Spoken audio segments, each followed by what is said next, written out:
Bienvenidos de nuevo a Dentro de la Historia. Hoy hablaremos de un personaje que marcó, con su figura, con sus ideas políticas y con sus decisiones, una buena parte de la segunda mitad del siglo XX. Un personaje sudamericano que influyó no solo en su país, sino también de forma indirecta, tomando decisiones y rodeándose de ciertas personas en su camino, con la posibilidad de tener repercusiones adicionales en los países vecinos de todo el continente americano, no solo en el subcontinente sudamericano, y en cierto modo también con repercusiones en Europa, incluso en Italia. Hoy hablamos de Juan Domingo Perón, un hombre que representó mucho para su país, Argentina, pero que si lo miramos bien, ha sido un problema historiográfico, ya que Perón fue uno de los casos más complejos y controvertidos de la política latinoamericana del siglo XX. Mucho más que un simple líder político, fundador de un movimiento. El peronismo, que ha atravesado las épocas, ha cambiado los lenguajes, los programas y ha seguido ejerciendo una influencia decisiva en la vida política argentina. Mucho más allá de la muerte de su creador. Además, Perón siempre fue muy polarizante. Desde los años 40 y 50, sus ideas políticas se han visto como una degeneración autoritaria de la democracia liberal, una forma de populismo de masas, una respuesta original a los límites del capitalismo dependiente, una especie de bonapartismo moderno, o una experiencia de integración social de las clases subalternas. Sin embargo, todas estas son interpretaciones académicas, y para entender realmente quién fue Juan Domingo Perón, entonces debemos profundizar en nuestra historia, como es nuestra costumbre. La primera gran corriente interpretativa dominante en los años inmediatamente posteriores a la caída de Perón fue la liberal y antiperonista. ¿Pero por qué? ¿Por qué motivo? Porque probablemente Perón había roto los esquemas. Según la interpretación antiperonista, el peronismo habría sido una especie de paréntesis autoritario y demagógico en la historia argentina, basado en la manipulación de las masas. Los famosos descamisados, o sea, sin camisa, sobre el culto a la personalidad, como en las grandes dictaduras, y la destrucción de instituciones republicanas. Desde esta perspectiva, Perón ha sido comparado con los fascismos europeos, aunque de una forma más atenuada. Desde los años 60 y 70, surgió una segunda interpretación influida por la teoría de la dependencia. Gino Germani y luego Ernesto Laclau interpretaron el peronismo como populismo, derivado de una modernización incompleta, en la que las masas urbanas recientemente proletarizadas son integradas políticamente a través de un camino nacional e interclasista. En este sentido, Perón no fue solo un demagogo, sino resultado de los cambios económicos y sociales en la Argentina del siglo XX. Existen otras corrientes, como la nacional popular, que ha revalorizado la experiencia peronista, como un intento de construcción de un Estado social autónomo, capaz de sustraerse a la subordinación económica frente a las potencias centrales. Para entender quién fue Juan Domingo Perón, como se decía, hay que profundizar. Y entonces, Perón nace en 1895 en una familia de origen provincial modesto, lejos de esa oligarquía terrateniente que dominaba las grandes estancias de La Pampa, y de sectores urbanos emergentes. Este origen social, a veces cuestionado, incluso se ha dicho que Perón tendría orígenes sardos muy lejanos, pero enfatizado por la historiografía revisionista, ha contribuido a la confusión que se ha generado. Perón fue una figura intermedia, equidistante, capaz de comprender tanto la cultura de la élite de esos argentinos de origen europeo, que se sentían muy ingleses, como las aspiraciones de las clases populares, las más pobres. Pero hay un hecho indudable. La formación militar de Juan Domingo Perón moldeó de manera definitiva su visión política. Perón ingresó joven al ejército, una institución en Argentina con funciones defensivas, políticas, sociales y pedagógicas. El ejército en Argentina se concebía como garante de la unidad nacional y como correctivo, como instrumento de intervención para los vicios de la política civil. Esta visión, compartida por muchos oficiales latinoamericanos de esa época, llevó a Perón a ver al Estado como actor central en la vida económica y social. Clave para Perón fue su estadía en Europa, entre 1939 y 1941. Perón observa de cerca los regímenes autoritarios, especialmente la Italia fascista, durante ese periodo. La historiografía liberal suele destacar este episodio para afirmar una supuesta filiación ideológica. El peronismo y el fascismo, aunque estudios recientes sugieren una visión más cauta. Perón no impuso un modelo ideológico absoluto en Argentina, sino que adoptó ideas pragmáticas en organización sindical, política social y la relación Estado-masas. Su doctrina, el justicialismo, la tercera posición entre el liberalismo occidental, el capitalismo y el socialismo soviético. Más que una teoría sistemática, era un conjunto flexible de principios adaptables a las circunstancias que privilegiaban la armonía social y el papel arbitral del Estado, el Estado argentino. Pero ¿cómo era Argentina en el periodo anterior, antes del ascenso de Juan Domingo Perón al poder? Entre finales del siglo XIX y la crisis de 1929, Argentina tuvo un gran crecimiento económico gracias a un modelo agroexportador ligado al mercado mundial, sobre todo con Gran Bretaña.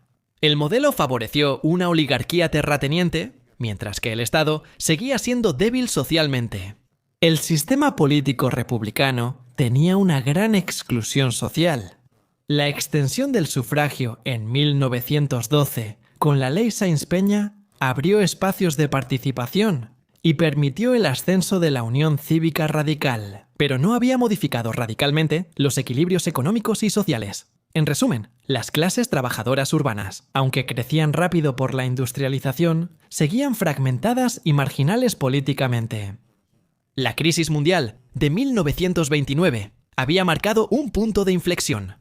El colapso del comercio internacional había evidenciado la vulnerabilidad del modelo agroexportador. Por lo tanto, se cambió de modelo, pasando a una industrialización sustitutiva de importaciones, inmediatamente después de la crisis. Aquí ocurre el primer golpe de Estado en 1930, que inicia la década infame, caracterizada por fraudes electorales, represión social, creciente dependencia económica del extranjero, y, en este contexto, de crisis de legitimidad política y de transformación social, que maduran las condiciones para el surgimiento de una figura nueva. A fines de los años 30, Argentina vive una situación paradójica. Es un país económicamente desarrollado, pero políticamente bloqueado, socialmente dinámico e institucionalmente incapaz de integrar a las nuevas masas urbanas. El ejército, tradicional árbitro de la política argentina, es de los pocos actores capaces de intervenir. Cuando Domingo Perón surge en este espacio definido, también lo hace con un golpe de Estado en junio de 1943.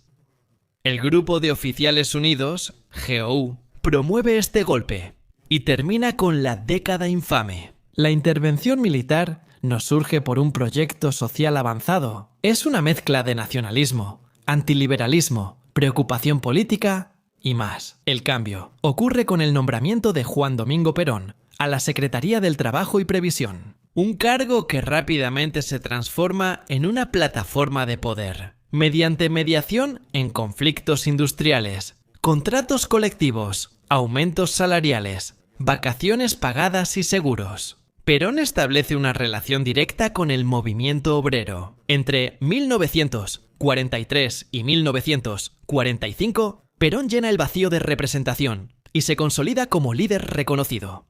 Pero algo ocurre en este periodo tan especial, y no solo es el encuentro de Juan Domingo Perón y Eva Duarte. Su futura esposa evita lo que dará origen a una leyenda retomada incluso en obras de teatro, musicales y películas. El evento clave ocurrió el 17 de octubre de 1945. Unos días antes, el 12 de octubre, Juan Domingo Perón es arrestado por sus propios colegas, los militares. Son sectores conservadores del ejército que, apoyados por las élites económicas, han decidido poner fin al experimento peronista, que consideran excesivamente peligroso. El arresto de Perón solo dura una semana. El 17 de octubre de 1945, los descamisados se movilizan espontáneamente y ocupan la Plaza de Mayo en Buenos Aires. Pidiendo la liberación de Perón, hacen historia.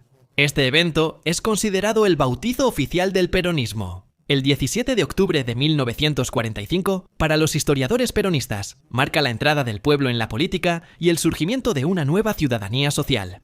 Para los críticos, sería una manifestación impulsada externamente, facilitada por el control sindical y la debilidad del Estado. Perón, tras ser liberado, gana las elecciones de 1945. En febrero de 1946, gana contra una coalición sumamente heterogénea. Fuerzas liberales, socialistas, conservadoras, todos en su contra. Sin embargo, logra ganar. ¿Por qué? Porque Perón, en su campaña electoral, une las dos visiones opuestas de Argentina. El hecho de que la democracia liberal no funciona y que sí es necesaria una inclusión de las clases trabajadoras, una reforma social nacional, pero sin caer en los extremos que se han visto en Europa. ¿A la derecha o a la izquierda? Así surge la tercera vía, el justicialismo, y empieza el primer gobierno de Perón, de 1946 a 1952. Un gobierno con proyecto político claro, Estado social, consenso y poder. Por primera vez en la historia contemporánea de Sudamérica, un gobierno se apoya explícitamente en las clases trabajadoras urbanas organizadas. El proyecto peronista no es una reforma ni una revolución clásica, sino una profunda transformación del Estado y de las relaciones entre iniciativa privada y trabajo. Es la llamada tercera posición, la alternativa, una especie de laboratorio, antecedente de lo que será el movimiento tercermundista. La política económica de Perón aprovecha una coyuntura internacional favorable. Las reservas acumuladas en la Segunda Guerra Mundial permiten al Estado argentino financiar un ambicioso plan de intervención económica. Se crea, por ejemplo, el IAPAE, el Instituto Argentino de Promoción del Intercambio, que permite a Argentina controlar el comercio exterior, en el ámbito de la política social y los derechos laborales. Aquí el preperonismo tiene una doctrina clara: reconocimiento de derechos laborales, seguridad social, vacaciones pagadas y negociación colectiva mejoran notablemente. Muchos historiadores afirman que Eva influye en las decisiones de Juan Domingo Perón, al ser mediadora emocional y simbólica entre el Estado y los sectores más pobres. Evita es muy apreciada en Argentina, pero precisamente esta figura, tan bella, tan poderosa, tan evocadora, será a la vez el inicio del fin del primer peronismo. A pesar de la consolidación del consenso, a pesar de las reformas, Eva Duarte de Perón representa de hecho uno de los aspectos más emblemáticos y contundentes del peronismo. De origen humilde y llegada a Buenos Aires en los años 30 para ser artista, Eva entiende el valor de la comunicación y la representación simbólica, convirtiéndose en un ícono. Evita, mediante la Fundación Eva Perón, crea un gran sistema de asistencia social y distribución de ayudas y becas, lo que la hace muy querida por el pueblo. Su cáncer la afecta a inicios de los 50 y causa su muerte en 1950. Tras la reelección de su esposo, no solo representa una pérdida afectiva para el presidente, sino también la desaparición de una figura clave en el consenso popular y la mediación social. El segundo gobierno, sin embargo, que dura hasta 1955, comienza en un contexto muy cambiado. En el plano económico, la exclusión de Argentina del Plan Marshall provoca una desaceleración de la economía y del proceso de industrialización del país. Existen problemas estructurales y la inflación sigue aumentando. Las dificultades del comercio exterior y la presión fiscal aumentan. Perón responde con autoritarismo administrativo e intenta imponerse. Mala idea. También es mala idea el conflicto con la Iglesia Católica, un conflicto que estalla en 1955 y que lleva al clero a ponerse en contra del peronismo, junto con muchos otros opositores. El año de cambio es 1955, que marca el final del primer ciclo peronista con un doble golpe de Estado militar. El primero, en junio de 1955, termina mal. Oficiales de la Marina intentan asesinar al presidente durante una manifestación pública. Aviones de la Marina bombardean una plaza en la que Perón debe dar un discurso. Pero Perón no está, llega tarde. Solo ocurre una masacre. Meses después, la llamada Revolución Libertadora se concreta. Perón es derrocado y se instala una junta militar. Toma decisiones drásticas y prohíbe totalmente el peronismo. Se restablece la pena de muerte para civiles y seguirá vigente hasta 1984. Ya no habrá elecciones libres, porque varios partidos están prohibidos. La Revolución Libertadora ve a los historiadores bastante divididos en su definición. Algunos, como Tulio Alperindongui, llaman a la Revolución Libertadora un mal necesario, porque, según ellos, Perón solo era un caudillo populista, un dictador que concentraba poder, manipulaba el consenso y controlaba sindicatos. Norberto Galasso y otros historiadores resaltan el compromiso de Perón con los trabajadores pobres y consideran que no fue una revolución, sino un golpe de estado militar. Perón debe exiliarse. Primero viaja a Paraguay y después a Panamá, donde conoce a Isabelita en un club nocturno, al igual que Evita, quien también será esposa de Juan Domingo, de Panamá a Venezuela, pero allá no se puede confiar por el golpe de estado. Juan Domingo Perón se refugia en la Embajada de la República Dominicana y luego huye a ese país, donde es huésped del dictador Trujillo. Posteriormente, España, y es en España donde Perón experimenta un cambio. Mientras su movimiento y el peronismo se dividen entre corrientes moderadas, la vieja guardia y sectores más radicales, como movimientos juveniles y sindicales, Perón se inclina más a la derecha, influido en parte por Francisco Franco. Y en parte porque sabe que la política estadounidense, la doctrina Monroe, Roe, influye en Sudamérica. Y hacerse pasar por un líder independiente puede salir caro. Puede dar un mensaje equivocado, el de ser básicamente un títere de Moscú. En Argentina, durante el exilio de Perón, que es muy largo, ocurren varios hechos. Represiones, arrestos, torturas, limitaciones de la libertad personal. El peronismo sobrevive, aunque en la clandestinidad. Hay que esperar hasta principios de los años 70 para que algo realmente cambie, para que Perón pueda tener una nueva oportunidad. Una oportunidad que no se manifiesta de manera autónoma y tampoco se manifiesta de manera espontánea. La oportunidad surge con las primeras elecciones generales, convocadas el 11 de marzo de 1973. Perón no puede competir como candidato. En cambio, los electores votan por Héctor José Cámpora, candidato justicialista y peronista de izquierda, quien obtiene casi el 50% de los votos apenas asume el cargo. Cámpora renuncia, porque quiere allanar el camino para nuevas elecciones, porque quiere traer de regreso a casa a Juan Domingo Perón. Perón logra volver a Argentina, pero ocurre algo terrible.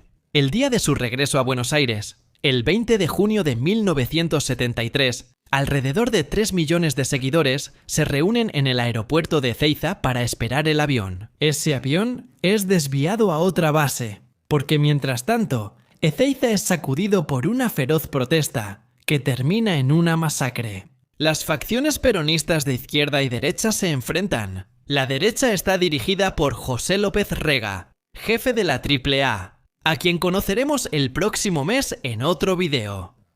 Él ordena disparar contra los adversarios, causando 13 muertos y 300 heridos. Para Perón no es buena noticia.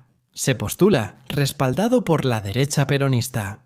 Cámpora, encerrado, intenta de alguna manera hacerlo cambiar de idea, hacerle entender al viejo Juan Domingo que es momento de cambiar, de volver al pasado. Perón desconfía, se postula, gana el 23 de septiembre de 1973, con el 62%, y nombra a Isabelita vicepresidenta. Parece que la máquina del tiempo ha funcionado, que Juan Domingo Perón, aunque ya es mayor, todavía puede hacer algo por Argentina. El problema es que ya no tiene las manos libres, como en los años 40 y principios de los 50. Ahora está atado, de manos y pies, a un sistema de poder que ya no está bajo su control. Hay demasiados hombres poderosos en la Casa Rosada. Muchos hombres buscan manipularlo. Perón es anciano, está enfermo, padece cardiopatía isquémica crónica e insuficiencia cardíaca. Aún así, intenta actuar. Durante las celebraciones de la Fiesta de los Trabajadores, el 1 de mayo del 74 Perón, ante una plaza llena por la mitad de simpatizantes de la izquierda peronista, los llamados montoneros, debería dar una señal positiva, intentar unir al país. Perón tenía listo un discurso sobre sindicalismo, pero lo convencen de dejarlo y atacar duramente a los montoneros. Desde entonces, los montoneros y la izquierda peronista saben que son minoría y que deberán ir a la clandestinidad.